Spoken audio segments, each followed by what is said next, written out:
യു.എസ്.-ഇറാൻ സംഘർഷം വൻ വ്യോമാക്രമണങ്ങളിലേക്കും കടൽ പോരിലേക്കും വഴിമാറുകയാണ്. തുടർച്ചയായി 12ാം രാത്രിയിലും യു.എസ്. സേന ഇറാന് നേരെ ശക്തമായ ബോംബാക്രമണമാണ് നടത്തിയത്.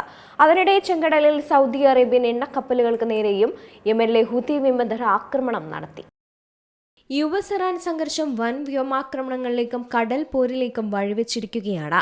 തുടർച്ചയായി 12ാം രാത്രിയിലും യു.എസ്. സേന ഇറാന് നേരെ അതിശക്തമായ ബോംബാക്രമണമാണ് നടത്തിയത്. ഇറാന്റെ തീരദേശ നഗരങ്ങളായ ബുഷർ, അഹ്വാസ്, സിറിക് എന്നിവിടങ്ങളിൽ വൻ സ്ഫോടനങ്ങളാണ് നടന്നത്.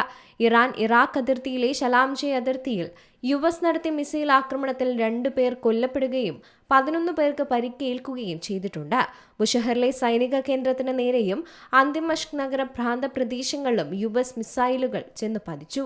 അതിനിടെ ചെങ്കടലിൽ സൗദി അറേബ്യൻ എണ്ണക്കപ്പലുകൾക്ക് നേരെ യമനിലെ ഹൂത്തി വിമതർ ആക്രമണം നടത്തി. ഹോർമോസ് കടലിടുക്കിലൂടെ പോകുന്ന കപ്പലുകൾക്ക് നേരെ ആക്രമണം ഉണ്ടായാൽ ഇറാന്റെ പാലങ്ങളും വൈദ്യുതി നിലയങ്ങളും തകർക്കുമെന്ന് യു.എസ്. പ്രസിഡന്റ് ഡൊണാൾഡ് ട്രംപും ഭീഷണിപ്പെടുത്തിയിട്ടുണ്ട്. കൊല്ലപ്പെട്ട 4 യു.എസ്. സൈനികരുടെ മൃതദേഹങ്ങൾ ഏറ്റുവാങ്ങുന്ന ചടങ്ങിൽ പങ്കെടുത്ത ട്രംപ് ഇറാനെതിരെ വലിയ വില നൽകേണ്ടി വരുമെന്നായിരുന്നു വ്യക്തമാക്കിയത്.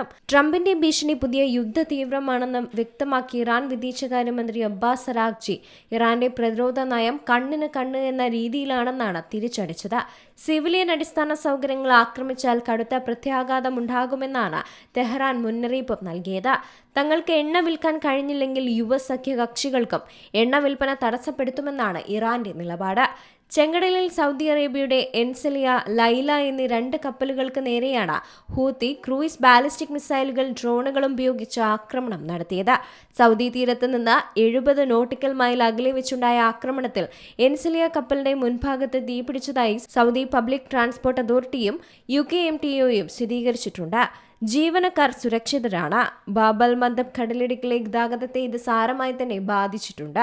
ഹൂതി നിയന്ത്രണത്തിലുള്ള ഹുദൈദ തുറമുഖത്ത് കപ്പലുകൾ അടക്കാൻ അനുവദിക്കാത്തതും എണ്ണ വരുമാനം തടഞ്ഞുവെച്ചതും കാരണം യമനിലെ 70% വരുന്ന ജനങ്ങൾ കടുത്ത സാമ്പത്തിക പ്രതിസന്ധിയിലാണ്.